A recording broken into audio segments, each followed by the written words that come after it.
presentar un nuevo libro de José Carlos Fernández, que bueno, todos lo conocéis. José Carlos, bueno, yo lo primero que quiero decir es que este libro a mí me ha sorprendido gratamente, porque según dice, son 33 ensayos, que sepáis que están reunidos. No sé si el número 33 tiene esa, o ha sido un poco al azar, pero a mí me ha resultado muy grata su lectura. No he podido terminarlo del todo porque he pasado una semana un poquito rara, pero sí puedo deciros que leer cuando uno está un poquito tocado de salud, leer a José Carlos, pues a mí me... Eso no es un elogio. No, es un elogio en el sentido de que me ha reconfortado mucho en momentos donde uno, pues la vitalidad no da nada más. Y a veces cuando tu mente contacta con buenas ideas, con elevadas ideas, pues el cuerpo reacciona. Nosotros partimos de la idea platónica, bueno, nosotros somos platónicos, entre otras cosas, y a mí una de las cosas que siempre me gusta de José Carlos es que te sorprende, bueno, tiene una mirada particular del mundo, y esa mirada es fruto de 40 años de vivencia intensa de las enseñanzas de los Acrópolis como Escuela de Filosofía. Los Acrópolis como Escuela de Filosofía tiene un programa de estudios, tiene un método de trabajo, un método de estudio que está fundamentado evidentemente en la búsqueda de la verdad, pero sobre todo en algo que es novedoso porque lo ponemos en práctica, que es el método comparativo. El método comparativo se trata, por eso digo que somos platónicos, porque de alguna forma lo que nosotros llamamos la verdad o las verdades o el misterio de la vida se ha desparramado en todos los rincones de la existencia. Está hasta en nosotros, fijaos, ¿no? Nosotros tenemos también una chispita de esa divinidad.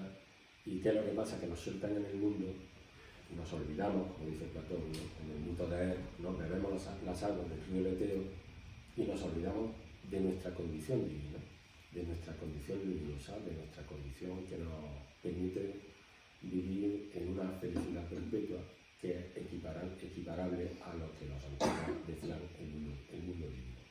Por aquello de que todas las grandes tradiciones nos han dicho que no somos dioses, pero que no hemos olvidado simplemente. Entonces José Carlos tiene esa condición de ver esas chispitas de divinidad expresadas en la terrible diversidad del mundo. Y un buen platónico es capaz de coger una de esas chispitas, relacionarlas con otras y establecer una cadena en la cual agarrarte para poder ascender. Pues para mí eso ha sido básicamente la experiencia esta semana de tu libro, o sea que me ha elevado la conciencia más allá de que el cuerpo estaba ahí tumbado en el sofá, hecho polvo y intentando recuperarse. Así que bueno, yo esa es mi introducción. José Carlos, si tú quieres decir algo, pues yo tengo aquí preparada una serie de preguntas. ¿Por qué tiene tanta importancia los símbolos en las tradiciones de conocimiento? Bien, es que los símbolos, por lo menos en el sentido natural de términos, son como puertas abiertas a las ideas, pero no a las ideas como pensamientos, sino a las ideas como vivencias, y constituyen de esa manera un lenguaje universal. O sea, no es un lenguaje solo de un lugar, sino que es el lenguaje del alma. Entonces el alma experimenta, siente e interpreta por veces que la idea que está detrás, y como decía Blavatsky, además el símbolo es una cualidad, expresa una cualidad de lo divino. Siempre, todo símbolo es una cualidad de lo divino.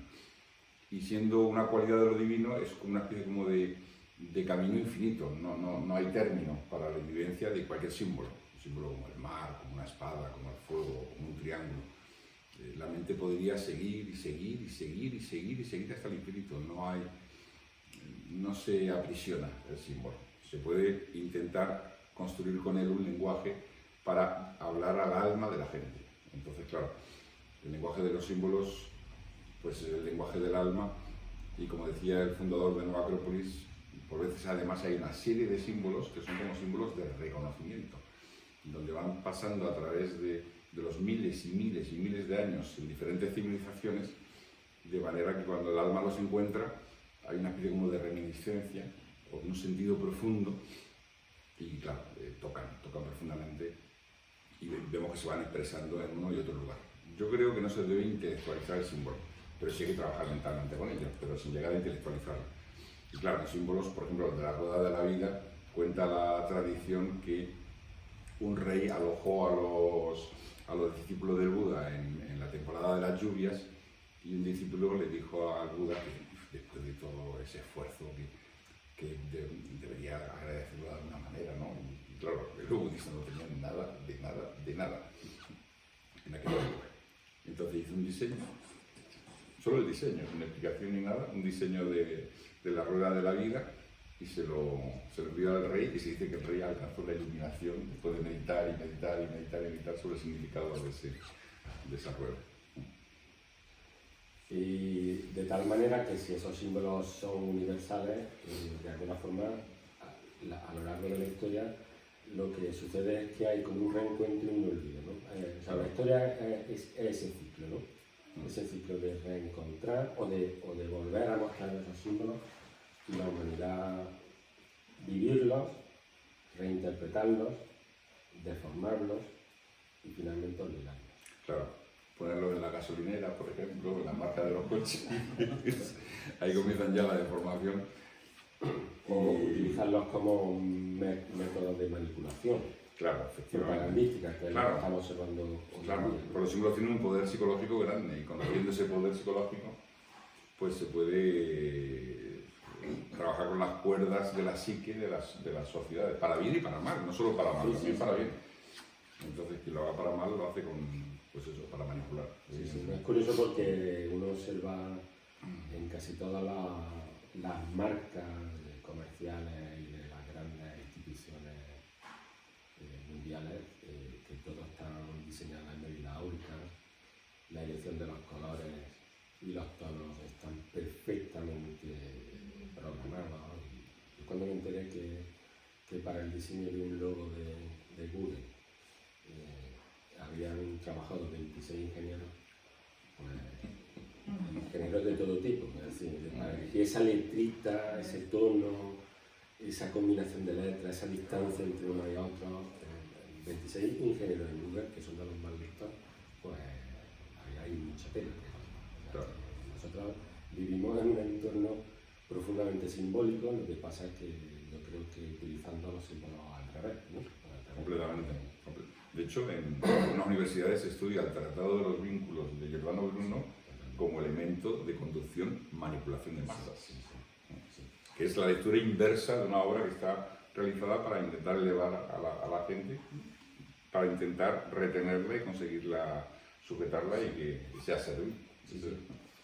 El poder lo puede simbolizar, que puede simbolizar varias cosas, claro, el mismo símbolo. Sí, sí, generalmente un símbolo tiene muchos significados, y desde luego alguien tiene que abrir la puerta, porque si no es difícil, claro, es muy difícil. Si ves una estrella, por ejemplo, en un panel egipcio, ¿cómo sabes que es sirio? ¿Y por qué? ¿Y cuándo? ¿Y en qué medida? ¿No? Porque puede representar otras estrellas o otros conceptos. Entonces, claro, la cuestión es que alguien abre la puerta, pero una vez que abren la puerta se extiende el camino hasta el infinito respecto de la vivencia de ese significado, no respecto de la suma de nuevos significados. Es a eso a lo que me refería. Eso también es verdad. Sí, porque luego están esos símbolos que se entienden cuando se viven, ¿no? Claro. Cuando uno encuentra, por ejemplo, el símbolo de la cruz, o cuando tú te has visto crucificado ante, no sé, una disyuntiva, cuando una parte de ti tira hacia arriba y otra hacia abajo.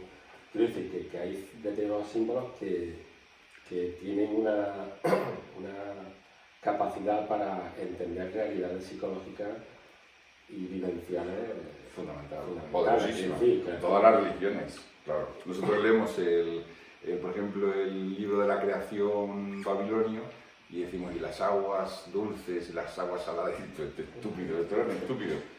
Pero habría que ver cómo ellos vivían eso. Ellos lo vivirían de la misma manera que nosotros vivimos la cruz de la vida, el subir al Calvario cuando se pasa la dificultad. Lo vivían exactamente igual. Sí, sí. O por ejemplo, una cosa que todos más o menos conocemos, ¿no? La Gita, ¿no? El desaliento de Arjuna, el encontrar que uno tiene un verdadero ejército interior de adversarios, ahí esperando eso, a luchar contra tu conciencia, en fin, todo ese tipo de cosas que... Pues esa parte... Bueno, y en relación también a lo que estamos hablando, esa diseminación de símbolos a lo largo de la historia y de toda la geografía mundial es lo que fundamenta lo que antes he dicho, ¿no? Ese método que nosotros estamos defendiendo de una manera importante y activa, que es el método comparativo, ¿no? Me gustaría que nos hablara un poco también sobre ese segundo principio de la Acrópolis, que es el estudio comparativo de ciencias, de religiones. Bien, es que claro, las ideas están presentes en todos los ámbitos. O sea, una misma idea puede estar presente en matemática, en medicina, la idea como tal es la misma. Luego la aplicación o sí, el uso que se haga es diferente. Entonces, la analogía permite establecer puentes entre acontecimientos, entre elementos de la naturaleza, entre conceptos, y esa comparación, en cierto modo, es un primer paso hacia lo desconocido y hacia el misterio que va a llenar tu alma de significados que no esperabas. O sea, entras en lo que no esperabas. Y claro, el no hacerlo de forma comparada, además se corre el riesgo del sectarismo, del fanatismo, de la interpretación al pie de la letra. O sea, precisamente cuando podemos ver que, por ejemplo, que muchos de los textos religiosos se refieren a los mismos misterios del alma humana o de la vida, pues es más difícil sectarizar. Si ahora dices, en este libro está la verdad y toda la verdad, nada más que la verdad, y aquel que diga una coma en contra de lo que está escrito aquí, pues eso evidentemente lleva a problemas. O sea, el ser humano se enriquece con una actitud comparativa, porque al mismo tiempo que vas penetrando en el campo de tu investigación, vas abriendo horizontes y en otros sentidos para no perder la globalidad. Y yo creo que eso es fundamental. Pero la metáfora, que está tan desterrada de la investigación en el mundo actual, es un mundo sin metáforas, sin analogías, es lo que ha hecho que avancen la ciencia, las artes, como decía Ortega y Gasset, que alguien le recriminó que hacía filosofía no a la manera quizás germánica de la época, categórica, tipo kantiana, sino que él que usaba demasiado las metáforas. Dice, es como, ¿por qué usar tanto la metáfora? Si eso es un ornato nada más, hay que ir al meollo de la cuestión. Él decía, usted lo que cree que es una corbata es mi columna vertebral. Una metáfora. A mí me encanta la metáfora de Ortega cuando define al bibliotecario como el psicopompo de la literatura. Después te introduce ahí, claro, es una analogía, el que guía en el mundo histérico, el psicopompo, el guía en el misterio. De los laberínticas bibliotecas. Lo que es genial es que las metáforas son una buena metáfora, te dice, vamos, mucho más que muchas páginas escritas. De hecho, por ejemplo, en Platón, que tú continuamente citas en este libro, la parte más sustancial, misteriosa y probablemente en la que Platón tendría el compromiso de no divulgar, es cuando utiliza los mitos, precisamente. Es decir, que toda la filosofía platónica es discursiva porque es diálogo, es dialéctica, la búsqueda de la verdad de un grupo de personas, con lo cual sienta las bases de la filosofía, de la verdadera filosofía moderna. Pero sin embargo, él detiene la discusión, detiene la especulación cuando tiene que hablar de las cosas verdaderamente misteriosas, ¿no? Entonces utiliza el símbolo, utiliza el mito. Y cuando tiene que hablar de la naturaleza del alma, cuando tiene que hablar del origen de la humanidad, cuando tiene que hablar del origen del mundo, cuando tiene que hablar del destino por mortem del alma, utiliza grandes metáforas, ¿no? O grandes mitos o símbolos, ¿no? Que han conformado la sociedad Totalmente. completamente. Un mito capaz de conformar una sociedad. En ese sentido, para interpretar mejor la sociedad. ¿Sí, no? Una preguntita que te quería hacer en relación a la cantidad de filósofos que tú citas aquí, y yo encuentro que todos tienen un denominador común, y es que son filósofos que tú destacas aspectos que la historia de la filosofía, los modelos manuales, no se manifiestan. Es que todas pertenecieron a cofradías esotéricas, a escuelas de misterio, a sociedades secretas, discretas o desconocidas. Con lo cual yo siempre he pensado que el aceptar que todos estos grandes filósofos tenían esa dimensión desconocida para el lector común es algo que lo enriquecía, digamos que te da profundidad, ¿no? De cada autor. Sin embargo, hay una especie de empecinamiento en la cultura moderna en negar la pertenencia a esos grupos, ¿no? Por decirlo. Sí, o negar o en todo caso minimizar. Cuando no se puede, se minimiza. O decir, bueno, era como una... Era costumbre, una costumbre. Es una costumbre. Pues, a ver, es que me con eso, porque es que yo creo que es fundamental. Es Porque que sí. No, porque la cantidad de filósofos que mencionas aquí, que yo digo que el libro, si lo seguís más o menos, es un programa de lectura, ¿sí? O sea, yo que soy un lector empedernido, si uno sigue y se anima a leer algún libro, solamente de los 10, 15, 20 filósofos que citas aquí, en fin, nuestra cultura, nuestra alma va a crecer, ¿no? O sea que, y más sigue con esa orientación, esa profundidad, ¿no? de enfoque que le da el saber que pertenecen a un movimiento que en el fondo, como diría yo, no es aislado, es decir, es que les da sentido a toda su filosofía.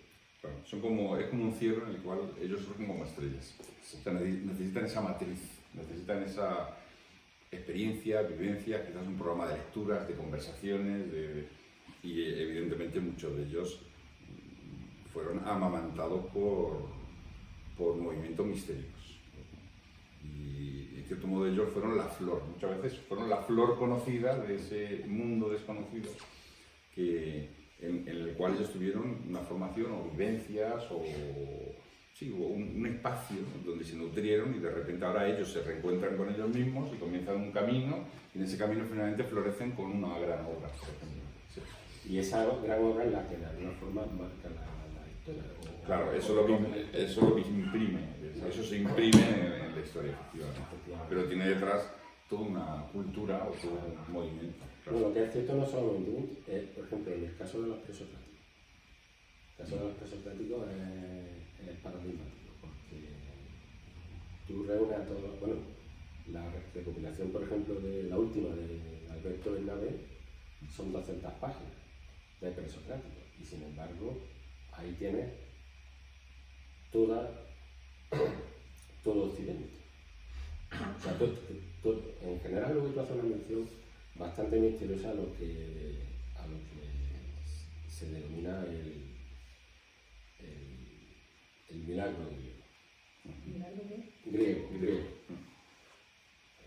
Que culmina en Pericles, y que no sé exactamente cuándo se cierra, si se cierra con Platón o con Aristóteles. Bueno, pero mal cerrado, ¿no? Aristóteles cierra, él lo cierra. No sabemos si es el cierre o es el quien lo cierra. Pero que fue un movimiento que se ha detectado que empieza por lo menos 3 o 4 siglos antes.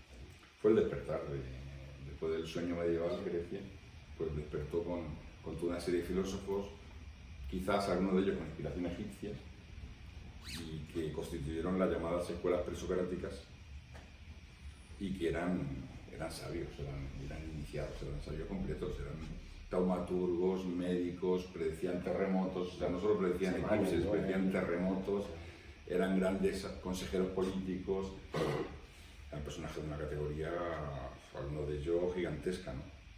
Tipo Empédocles, bueno, todos, en realidad eran todos y lo que conservamos son fragmentos. Pero claro, algunos de esos fragmentos, cuando se dice, uy, fragmentos mencionados por otros autores clásicos. O sea, que dicen, y decía Demócrito y decía Heráclito, entonces se junta todo y eso es todo lo que se sabe de lo que ellos decían. Pero claro, son máximas, son sorprendentes. Incluso, por ejemplo, el artículo ese fue una exposición que hice en un congreso, que era sobre elementos de ciencia actual de forma velada en los presocráticos. Y desde luego, no sé, Tales de Mileto, cuando dice que los continentes son como barcos que se mueven en medio fluido, en el mar, y que los terremotos se forman cuando chocan unos barcos con otros, eso es la teoría de la tectónica de placas, vamos. Y no sé, el propio, creo que era Demócrito, cuando habla de que el Sol tiene una serie de gránulos, de torbellinos, tú lo ves con telescopio y ahora sabemos desde el siglo XX, principios, que efectivamente está formado por una pequeña de células, cada una de ellas del tamaño casi de la Tierra. Entonces, dices, bueno, ¿cómo eran capaces de...? O las medidas, la medida que era Tales de Mileto, que eso no aparece, pues lo descubrí después, o sí aparece, no recuerdo. La medida que da del tamaño del Sol es exacta. Si tú consideras el Sol y toda la fotosfera, o sea, no solamente el Sol, sino el plasma que se ve, que está alrededor de él, y ves el número de lunas que es necesario para llenar esa medida, y te da la medida exacta, pero exacta. Entonces, hay muchos conocimientos que son muy sorprendentes. Es evidente que ellos sabían que eran escuelas que enseñaban muchos de los elementos que después Platón va a reunir en sus diálogos y que él mismo, imagino que va a enseñar.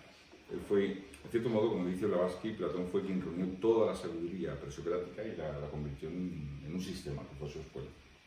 Pitagóricos, toda la parte de la escuela de Lea, toda la parte de Tales, o sea, prácticamente lo reunió todo. Claro, luego llegó Aristóteles y lo criticó misteriosamente. Quizás tenía un sentido para hacerlo. Platón también reúne elementos egipcios, lo que pasa es que siempre se ha dicho que el mito de la caverna y toda su teoría política viene de Egipto.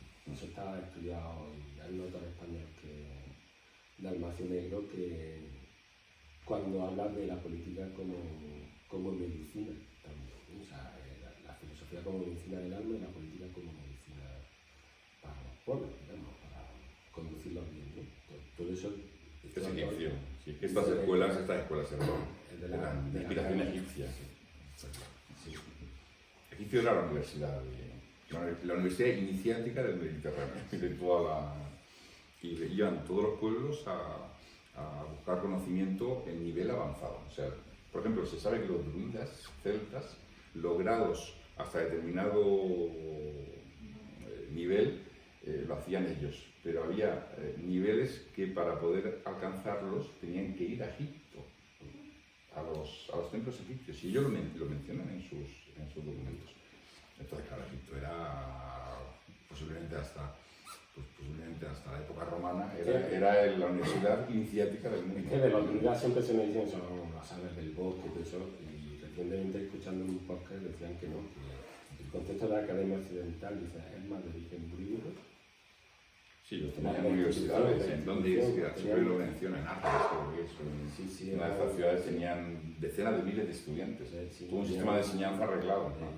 Creemos que estaban perdidos en el bosque enseñando bajo los robles, y no, es cierto. Esa parte. Hay un tema interesante también, es que a mí me llama mucho la atención y volver al tema de Occidente. Occidente siempre se ha dicho que son como notas de Platón, dicen algunos, ¿no? El famoso Whitehead, y otros dicen que es una especie de alternancia entre Platón y Aristóteles. Yo, sin embargo, creo que cuando Occidente olvida sus raíces espirituales o platónicas, se vuelve aristotélico. Cuando se pasa de aristotélico, necesita retornar, que es lo que ha pasado en el siglo XX, con, por ejemplo, la física cuántica. Retorno a Platón. Y a Pitágoras. Eso está expresado en el escudo heráldico de Niels Bohr, cuando él coge el símbolo del yin y el yang para querer entender, o cuando el ensayo famoso de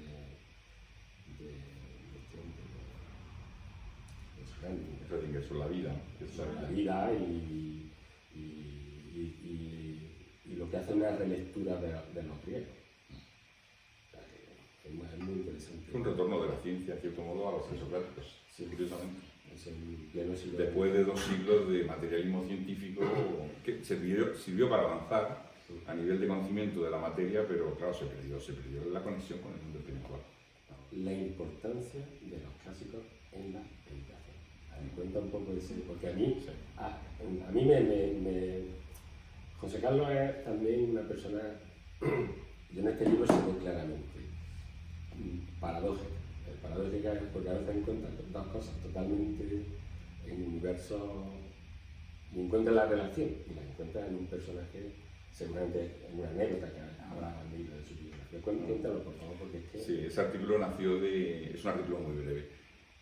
Cuando estaba leyendo una biografía amplia y muy buena de Abraham Lincoln, decía que él se formó, él era prácticamente carpintero, no tuvo acceso a una educación, salvo creo que la madre le dio una educación suficiente, pero generalmente los que se presentaban en política era gente que eran expertos en los clásicos, prácticamente todos. El nivel cultural que tenían los políticos americanos en esa época era increíble.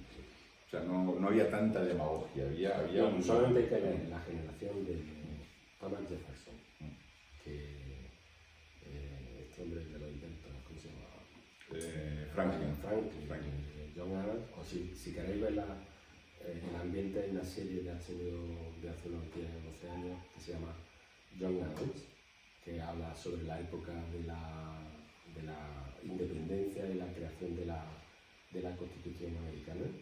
Y ahí se ve el nivel que las almas eran hombres de oro. Sí, eran hombres de oro. O sea, el sistema era la democracia, pero eran aristócratas de algo. Hubo un detalle que lo cuenta Bruce Lipton en uno de sus libros, que me sorprendió, me sorprendió porque no lo he leído en ningún otro sitio, que esa generación mantuvo contacto con las grandes naciones indias y hubo una transferencia de experiencia.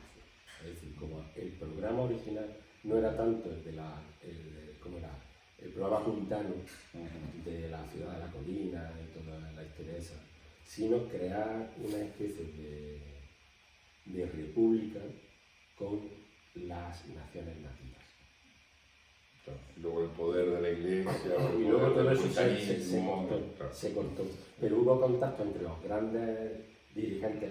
Dice que los indios en aquella época tenían, no eran las tribus de indios que nos cuentan en las películas. Estamos hablando de que había naciones que estaban ya muy unidas por el Imperio Español, por la influencia del virreinato español, y había una verdadera conciencia de que era un imperio.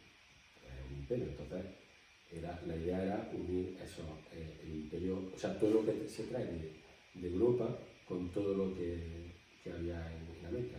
Y ese parece que es el proyecto, ¿no? De luego como idea, bueno, pues y luego todo eso el nivel era muy alto. Entonces, y sin embargo, Abraham Lincoln, él no tuvo en su juventud una formación reglada como tenían casi todos los políticos, que eran de un nivel altísimo. Pero era una persona con una sensibilidad y una profundidad de pensamiento. Entonces dice que en cuanto tuvo oportunidad se hizo con la obra completa de Shakespeare y con la obra de Euclides. Y dice que cuando él era abogado, y los abogados en aquella época había un abogado para 4 o 5 ciudades, 4 o 5 pueblos, y se pasaban todo el día en un burro yendo de una ciudad a otra. Y él se pasaba todos los viajes en burro, así durante años, con un aforismo de Euclides. O sea, cogía un aforismo de Euclides y lo iba desarrollando, reflexionando, construyéndolo en la mente, que no es nada fácil. Ahí necesita generalmente papel. O con Shakespeare. Él decía que se sabía Shakespeare mejor que un actor profesional. Lo había leído y leído, entonces se ve en la película que hizo Steven Spielberg, está muy bien, cuando está esperando un correo urgente, creo que era por ¿cómo se dice? por Morse, un correo por Morse, y viene con su librito de Shakespeare y alguien le pregunta y dice, Shakespeare para mí lo es todo. O sea, entre Shakespeare y Euclides, él formó su mente y la formó de una manera que le permitió ser capaz de enfrentarse a políticos con un nivel cultural enorme, con su inteligencia, de una capacidad de simplicidad y penetración y versatilidad al mismo tiempo, conseguida gracias a una lectura profunda, no una lectura, estar embebido, esa palabra es española, no, pero estar, ya me sale palabra portuguesa, no sé, estar embebido completamente durante años y años y años en Shakespeare y en Euclides. Y eso, claro, le dio una formación enorme. Ahí se ve la importancia a veces de estos textos. El propio Gandhi cuando estaba creo que era en Londres, y estaba estudiando, o no, antes, cuando era joven estaba estudiando en la India, antes de Sudáfrica, y estaba estudiando Euclides y dice que a partir de tal postulado se le abrió una puerta de vivencias intuitivas. Pues se le pasó también a Nilsson, ¿te acuerdas? Sí, una fórmula. Y entró en un estado de elevada conciencia. Pero que, claro, hay que tener paciencia, ir a uno y luego otro, o sea que no es solamente un sistema de argumentación matemática, es como son ideas que ordenadas de esa manera van abriendo en ti dimensiones, una capacidad de percepción y en determinado momento pues producen un descubrimiento, porque claro, lleva su tiempo y claro, también la gente me imagino que tiene que estar preparada para eso. Pero es la matemática como una forma de abrir tu ojo del alma, como lo decía Platón. Entonces para Abraham Lincoln, él lo hace así. Y luego el conocimiento de los misterios de la vida con Shakespeare. O sea, elevar el alma con el ojo matemático a través de Euclides y con Shakespeare entrar en el misterio de la vida. ¿Por qué estudiamos filosofía? Y otro, que es complementario, la filosofía como medicina del alma. Yo voy a retomar un poco lo que tú has cogido de estos personajes. Llegan a ese nivel tan poderoso porque de algunas personas son personas cultivadas y tienen su personalidad armonizada, ¿no? Eso no le pasa a todo el mundo. Es decir, que puede ser peligroso abusar mucho de una cultura mental si el resto de tu realidad integral, ¿no? Claro. no está armonizada, con lo cual la filosofía, por lo menos la que nosotros intentamos promover aquí en los Acrópolis, es la de un cultivo integral de todas las facetas del ser humano, que van desde las correctas formas de vida, bueno, sería un poco casi el noble tipo de sendero, ¿no? Ser una buena persona, cultivar el bien, tener buenas costumbres, y luego cultivar la mente, ¿no? Hablar un poco de esa filosofía integral. Con ese artículo, quiero recordar que es uno de una tablilla acaria, ¿no? Que se encontró, que decía que hay 7, cómo la enfermedad fue entrando a través de 7 demonios y luego pues tiene que ir saliendo a través de 7 virtudes, y que eso en realidad es un símbolo de cómo la enfermedad, que quizá no sea física en este texto, sino sea del alma, entra pues a través de las puertas del caos, las puertas de lo peor de uno mismo. Y es necesario la filosofía para ir extrayendo el alma de ese lodazal y que poco a poco se vaya aprendiendo, vaya caminando en dirección a la luz y se vaya liberando de todo ese peso que se ha ido pegando a él, ¿no? Y sí, la filosofía, claro, una medicina del alma, como decía Platón.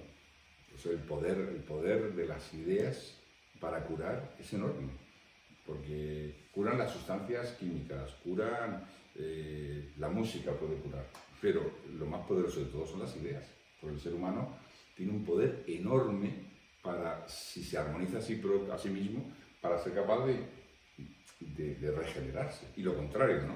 Si carga sobre sí mismo, pues toda la medicina psicosomática, de repente aparecen enfermedades y Dios sabe de dónde, ni cómo, ni por qué. Entonces, no solo en el sentido que se le da, por ejemplo, de la logoterapia, ¿no? El poder curativo de las palabras, sino el poder curativo de las ideas y de la armonía que proviene de ideas luminosas. Hay ahora muchos psicólogos que curan con textos de filosofía. Sí. O sea, hacen que la persona, enfermedades psicológicas, claro, no las graves, no nos referimos a las graves, a las graves, y que sean capaces de reflexionar sobre esa página nada más y intentar vivir la idea, intentar ver cómo eso se refleja en sí mismo y poco a poco la persona se va armonizando y eso que se convierte en cura. Interesante. ¿Y por qué es tan importante unir Oriente y Occidente? Creo que Occidente, bueno, primero una división que no deja de ser arbitraria en cierto modo y al mismo tiempo configura una forma de vivir y pensar. Se divide y ahora que se divide cada vez se ve de forma diferente. Pero sí es cierto que Europa sobre todo, bueno, y no solo, ¿no? A partir de la Edad Media y luego en el Renacimiento y luego en todo el cartesianismo, etcétera, etcétera, y la entrada que tuvo al materialismo, ¿no? En los siglos siguientes, configuró una forma especial de ver el mundo que le permitió dominar, por lo menos físicamente, el mundo. O sea, el tener como tenemos ahora corriente eléctrica, las luces, bueno, las impresiones, los libros, el aire acondicionado, lo que llevamos vestido, prácticamente viene de un dominio del mundo por la mente. Pero claro, es un dominio que genera sus productos, es un dominio que no tiene en cuenta la totalidad y que exagera demasiado el aspecto de la mente como un programa de sujeción de la materia y no la mente como un camino que hay que recorrer para encontrar el sentido de las cosas y la armonía que hay detrás. Y en ese sentido, Oriente siempre fue muy maestro, por lo menos en los sabios que tuvo. No me refiero a lo mejor en las sociedades que fueron degenerando, lógicamente, como todo lo que existe, pero la cantidad de sabios y de enseñanzas, y no sé, un estudiante de filosofía hindú puede decir, y creo que con bastante razón, que los filósofos occidentales, en comparación con los filósofos de la India, son como voces que surgen intentando comprender la vida cuando en la India te dieron un sistema perfectamente definido donde están todas las puertas, todos los caminos, Y sin embargo, también a Oriente le llegó su cansancio existencial. Y cuando llega ese cansancio es necesario que nuevas corrientes, que quizás no tengan tanto conocimiento ni tanta profundidad de filosofía, pero tienen mucha fuerza interior y de repente configuran otra forma de ver las cosas. Pero claro, habría que ir al encuentro del joven que ya no es tan joven, la cultura occidental que ya no es tan joven, pero en comparación sí, con el anciano, ¿no? Y ver qué puede enriquecer, pues, no sé, la corriente oriental, sea de la India, sea de China, sea de Japón, sea de... cómo puede enriquecer enormemente Occidente. Es una pena que se conozca tan poquísimo de la literatura hindú, por ejemplo. Yo ahora estoy preparando una clase de jainismo y yo mismo, que siempre me ha interesado la India, digo, es que no sé nada prácticamente de jainismo. Y ellos tienen toda una cantidad de literatura, de libros, de comentarios, y que son auténticos tesoros filosóficos, místicos, literarios. ¿Quién lo conoce?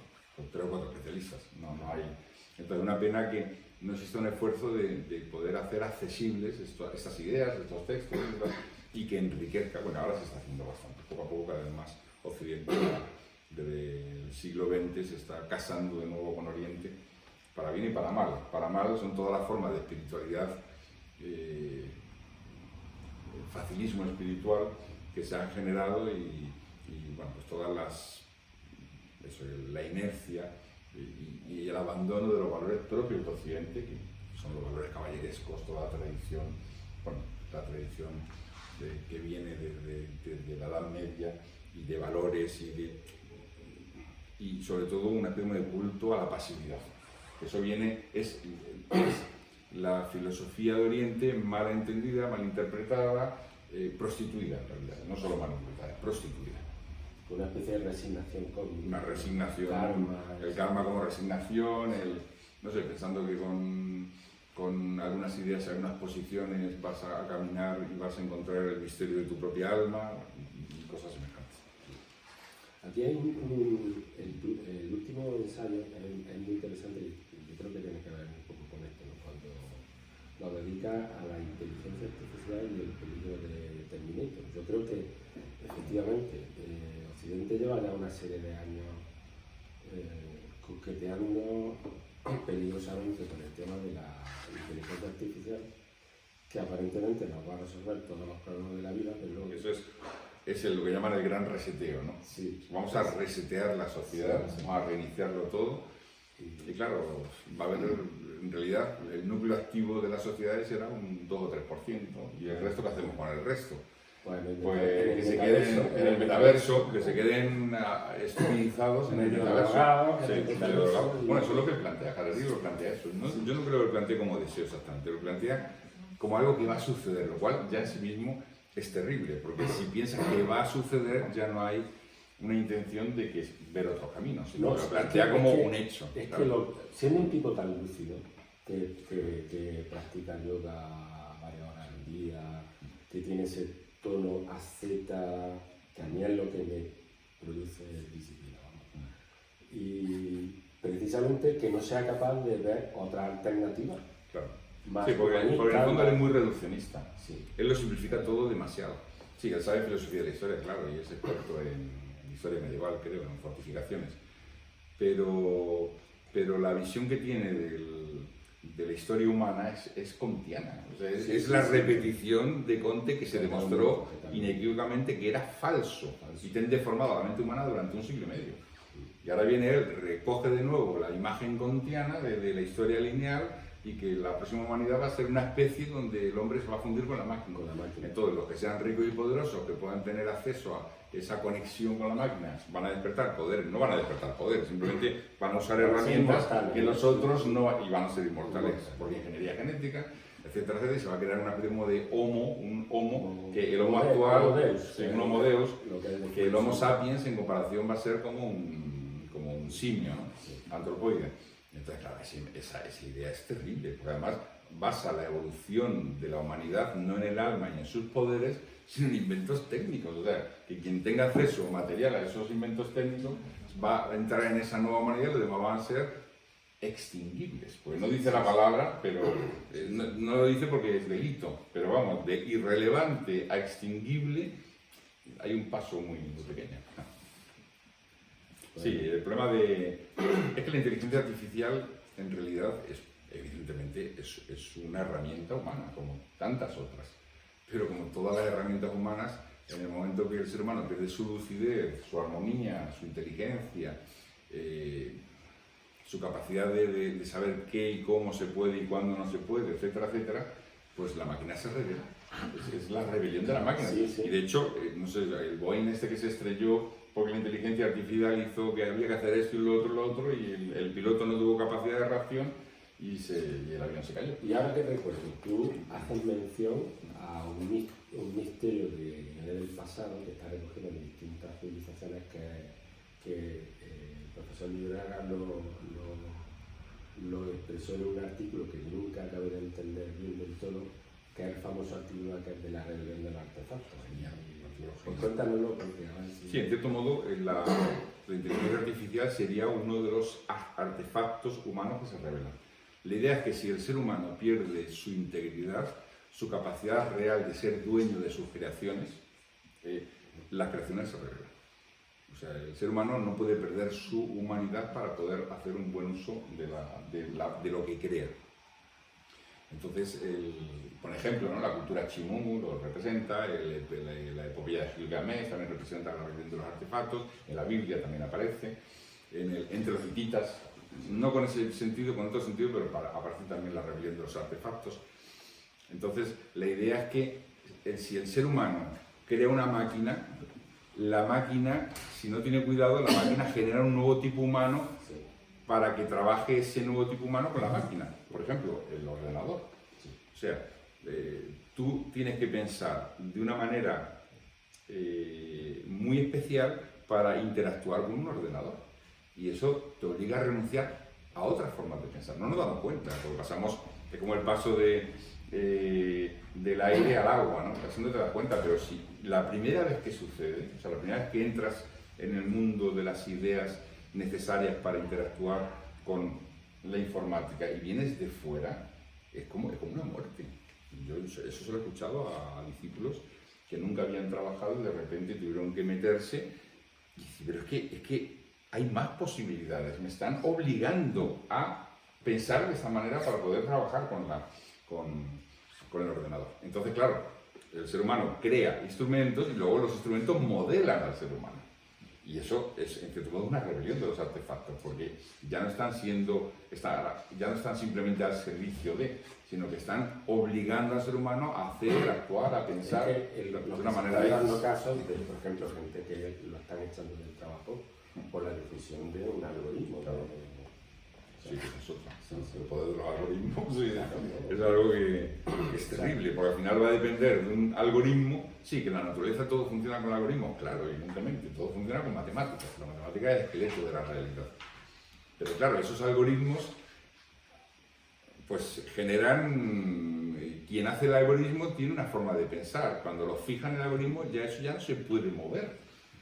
Ya está fijado. Y ahora el algoritmo va a generar una realidad que es el producto de todas las formas de pensar que ya no aceptan otra posibilidad. Y hay mucha gente que lucha, que lo ves en las noticias, que lucha porque ese algoritmo es racista o ese algoritmo está produciendo este efecto. Ese algoritmo no ha pensado en qué, pero claro, una vez que corra y ya se convierta en el algoritmo para, no sé, coger quién va a trabajar o quién no va a trabajar, en vez de que sea el ser humano. O sea, a ver, ¿un algoritmo puede determinar el genio de una persona? No. No puede, no puede. El genio, o sea, la manifestación del genio sí puede ser, digamos, manifestada y el algoritmo puede captar que el genio se manifestó, pero que el algoritmo sea capaz de determinar el genio, no. Es como que la inteligencia artificial puede hacer poesía. Sí, claro, te coge 1000 poetas, mezcla las metáforas, las une, las desune, y de repente hace algo muy semejante a otro poeta. Y llega un momento que tú eres capaz, ya puedes pensar que eso es bellísimo como la poesía de Pablo Neruda, pero eso está deformado, porque en el fondo es un corta y pega que en la proximidad de lo real se llega a disfrazar de lo real, pero no es real. Y claro, esa suma de elementos semejantes a lo genial, pero que no son geniales, que son automáticos, evidentemente produce deformaciones en el alma humana. El ser humano va aprendiendo su sensibilidad, va aprendiendo su capacidad. Léete un libro, que ya lo sabes, libros de poesía generadas por ordenador. Bueno, acabas con un dolor de cabeza y un dolor de alma, y la verdad, ya no sabes ni dónde está arriba, dónde está abajo, qué es lo verdadero, qué es tu intuición directamente queda arruinada. No, hace un par de años salieron 2 biografías de Obama y una estaba escrita por... y no son capaces de decir... Bueno, no lo quieren decir, quiero decir. No, ¿en serio? O sea, son de biografía y una de ellas escrita por... Bueno, se comenta... Sí, pero en todo caso, pero tiene que crear una estructura mental realizada por otro. O sea, está repitiendo lo que otros han hecho. Sí. Eso no nace de la nada. Claro, la cuestión es, la gran preocupación es que cuando eso tome poder en sí mismo, pues la capacidad de pensar, lo que dice el propio Harari, ¿no? Va a hacer capaz que la inteligencia artificial, pues vamos, le dé 10.000 vueltas al ser humano como un ajedrecista, pues es irrelevante en relación con cómo juega el ajedrez una máquina. Pero eso es poder de cálculo, eso no es genio, no es inteligencia, no es estrategia, es simplemente poder de cálculo. Pero eso sería focalizar, digamos, todo el interés, todo el potencial en el desarrollo de la tecnología y no en lo humano. Claro, porque es el problema. Si enfocamos, digamos, todo el potencial o trabajamos sobre el potencial humano, la memoria, la conciencia, la inteligencia, etcétera, etcétera, pues este tipo que habla de que es el futuro, o sea, ¿por qué no se le da más importancia al desarrollo humano que parece que está, digamos, olvidado por completo? Claro, pero es que el facilitismo es muy difícil de evitar. O sea, a ver quién deja ahora los GPS y se coge el plano otra vez y empieza. O a ver quién, no sé, usa palomas mensajeras en vez de mails. O sea, es que el progreso es muy difícil luchar contra él. Y de hecho, yo no creo que haya que luchar contra el progreso. Lo que hay es que el ser humano no se prostituya en el progreso. O sea, y cuando se prostituye, la condición humana genera subproductos. Esos subproductos atentan contra el propio ser humano y lo destruyen directamente, y es cuestión de tiempo. El problema es que no hacen inútiles. Irrelevante, como dice Harari. Reducen al ser humano a la nada. Pero es que eso lo comenté en una conferencia sobre Harari que hice hace... O sea, lo tengo fresquito al personaje. Yo te lo escuché. Un mes, sí. La cuestión es que lo que él dice es un sofisma, porque habría en el ámbito de la investigación, en el ámbito de la contemplación, en el ámbito de todo lo que sea en relación con la belleza, con la justicia, con la bondad, con la mística, caminos infinitos. O sea que aunque no tuviéramos que trabajar físicamente para mantener, digamos, la vida, para poder, no sé, se podrían desarrollar tipos de trabajos, como aparece muy bien en la novela esta de Bulwer Lytton, esta de la Sociedad del Bril. La Sociedad del Bril no necesita, trabajan los niños de, creo que de los 9 a los 12 años trabajan, nadie más trabaja. Pero porque ellos no trabajan, tienen el Bril, que es un poder que es amplificado con una serie de máquinas que han generado, y con ese poder hacen así y van labrando la tierra, por ejemplo. O sea, lo hacen todo, entonces para ellos es como un juego. O sea, es un juego, trabajan y lo van experimentando, y el resto de la sociedad se dedica pues al desarrollo, al estudio de la gramática de tal, o sea, a desarrollar ciencias, artes, religión, o sea, el resto se dedica a desarrollar, porque lo que es trabajar para la vida, eso se hace facilísimamente. Entonces, digamos, si nosotros desarrollásemos máquinas que permitiesen que el hombre quedase liberado, que esa es otra, liberado que liberado. Si antes la gente trabajaba a lo mejor 8 horas y ahora trabaja 12 horas, o sea, tenemos máquinas y trabajamos 12 horas. Si teóricamente con las máquinas que tenemos, teóricamente no haría falta ni trabajar 2 o 3 horas diarias. ¿Cómo puede ser que con todas las máquinas que tengamos el hombre sea más esclavo que nunca del trabajo, los que trabajan y los que no quedan ahí arrinconados que no saben qué hacer? Entonces es una mala gestión. Eso es no tener en cuenta que el eje tiene que ser el ser humano, el alma humana. Entonces, si tú consigues máquinas que desarrollen tecnología, inteligencia artificial incluso, que desarrollan los elementos más básicos, bueno, ahora tú puedes desarrollar los elementos más arquetípicos y puedes crear una sociedad donde el 5%, que puede ser incluso rotativo, está haciendo los trabajos necesarios para mantener la sociedad de forma estructural, y puedes tener el 95% dedicados a lo que tu alma quiera, no a estar en el metaverso. Eso es como decir que la gente se esté drogando por el metaverso, que la gente se drogue, es una droga psicológica. Entonces, en vez de que la gente esté estupidizada, pues que pudiera desarrollarse, no sé, las tablillas hititas. Yo estoy estudiando ahora hitita, un poco de hitita. Hay miles y miles y miles de tablillas sin traducir. O súmeras, o de trabajos que hacer. Hay miles de trabajos que se podrían hacer. O crear un campamento arqueológico para la nueva ciudad hasta que se ha descubierto, por ejemplo, en el Amazonas. O en el Amazonas, en vez del Amazonas, el Tigris, ¿no? Que sí, es una ciudad que ha aparecido de repente. No hay dinero, no. Vamos a ver, las máquinas deberían permitir que la subsistencia humana estuviese garantizada con un esfuerzo mínimo, porque ese es el sentido de las máquinas reales. Y ahora el resto para desarrollar aquello que nos hace humanos, o sea, que son las artes, las ciencias, etcétera, etcétera. Y en eso habría un campo infinito, solamente que no se contempla eso. ¿Por qué no se contempla? Porque lo que se quiere es denigrar la condición humana. O sea, hay un plan diabólico para hacer que el alma humana se apague, la llama se apague. Si no da dinero, claro, no entra en el dinero-poder, efectivamente. Mafalda, filósofa. Me encanta. Mafalda. Usted tiene un artículo dedicado a Mafalda precioso.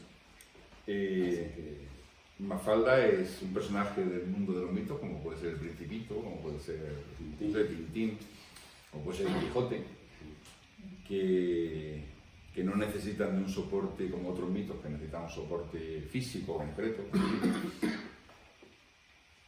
y que fue creciendo en el alma de su creador, y de repente fueron apareciendo una serie de viñetas, y esas viñetas cautivaron al mundo. Lo sabemos todos, ¿no? Cómo cautivaron al mundo. Pero es que ella para mí es el prototipo de verdadera filósofa. O sea, nosotros nos hemos acostumbrado que un filósofo es un prestidigitador intelectual, la gente que juega con las palabras. Pero el filósofo, tal y como lo describe Platón, es aquel que está interesado por la vida, por la verdad, que es valiente, que comprende el dolor o intenta comprender el dolor ajeno y solucionarlo, que es sensible al mundo, o sea, no solamente a su pequeña parcela, que no es sectario, etcétera, etcétera. Y entonces, claro, la Mafalda es un personaje adorable. Es una filósofa en el sentido antiguo de la palabra. O sea, busca la verdad, busca el honor, armoniza a la gente, reina naturalmente, sobre todo con su mirada cordial, con su profundidad, y claro, pues pues, cómo no dedicar un artículo, ¿no? Cuando fue el aniversario, pues le dediqué un artículo. Y me gustaría leer una parte de la artículo. Dice, fiel a la naturaleza humana, su querer saber es insaciable, como el fuego que consume la madera. Fiel a la naturaleza humana, quiere ser ella misma quien tome libre las decisiones y no que la empujen como un bulto. Fiel a la naturaleza humana, a la más profunda, le duelen los dolores del mundo y también los del prójimo en la calle. Fiel a la naturaleza humana, no quiere ser carne de sociedad de consumo y se queja amargamente de que los medios envilecidos de comunicación nos digan compren, usen, beban, experimenten de modo imperativo y se pregunta ¿qué somos? Y se responde a ella misma, aquellos malditos saben perfectamente que no lo sabemos. Y es así solo que nos pueden manipular. Fiel a la naturaleza humana, sabe que la gran dádiva es el tiempo que se nos ha dado y el gran engaño que no nos dejen vivirlo según la verdad que somos, obligándonos a vivir como corderos cuando somos leones, como gallinas cuando somos águilas, como esclavos asustados cuando debemos ser reyes de nosotros mismos, que es como Mafalda se siente. ¿Quién sino alguien con alma de rey se sube a un taburete y dice con megáfono? Eso aparece en una de las viñetas. Vaya mi saludo para todos los pueblos de Occidente, vaya mi saludo para todos los pueblos de Oriente. Claro, después al oír un eco débil dice, rebotó en la maldita cortina de hierro, que hace referencia al del mundo soviético de antaño. Fiel a la naturaleza humana sabe, por ejemplo, que se puede fumar, pero no que el cigarro nos fume a nosotros. Y que si todo sirve para algo, nada sirve para todo. Gran enseñanza que evitaría muchas idioteces, pues ni la Biblia sirve para todo. Fiel a la naturaleza humana, está dispuesta, arremangándose, para empujar el mundo hacia el verdadero progreso y que no se estanque en los lodazales que ella no puede dejar de identificar con la sopa que es obligada a tragarse. Fiel a la naturaleza humana, sabe que nada hay tan publicitario como la primavera y que lo importante es abrirse a sus vientos de renovación y no simplemente esforzarse, momias andantes, en intentar llegar a la próxima. Fiel a la naturaleza humana es patriota, llama a la tierra en donde nació, como una madre que amamanta, y la besa el día en que se conmemora su país y no reniega de él. Y si critica ferozmente al comunismo, el dragón rojo de su tiempo, y el liberalismo económico, es, entre muchas otras cosas, porque son apátridas y devoran las vidas y conciencias de sus víctimas. Desprecia a Manolito, un cabeza cuadrada cuyo único ideal es enriquecerse a cualquier precio, porque al contarles una historia o una novedad, introduce propaganda de la mercería de su familia. Y a nosotros, ¿hay algo que nos cuenten que o no sea mentira o no esté manipulado bajo oscuros y no revelados intereses, o interrumpan la historia con beba, compre de, venga acá? Hemos llegado al extremo de que aceptamos natural y casi válido que todo asunto humano se haya mezclado o mejor corrompido por los intereses codiciosos de unos y otros, cuando precisamente lo que nos hace seres humanos de verdad es únicamente lo que está más allá. Y Mafalda bien lo sabe, bien que lo vive y bien que lo enseña. Y es que necesitamos carne y sangre para ser humanos, pero no es la carne ni la sangre lo que nos hace humanos. Nunca lo fue y nunca lo será. Lo que nos hace humanos es la conciencia moral, crucificada en la vida y libre como el ave en el cielo tras la muerte. En una viñeta, Manolito le pregunta a Mafalda qué está mirando, y ella le responde que el cielo. ¿Y por qué?, continúa su amigo. ¿Qué hay en él? Y ella dice que nada, pero que es bello mirar el cielo. Después de una viñeta en que Manolito queda sorprendido y en silencio mirando también, dice al final, bien, además de ser una manera azul de perder el tiempo, ¿qué tiene de bonito? Bueno, sí. Es un personaje, es un filósofo, completamente. Pues nada, pues Carlos, yo te agradezco mucho el que estés aquí para presentar este libro y nada, pues te citamos para el volumen 2, ¿no? Muy bien.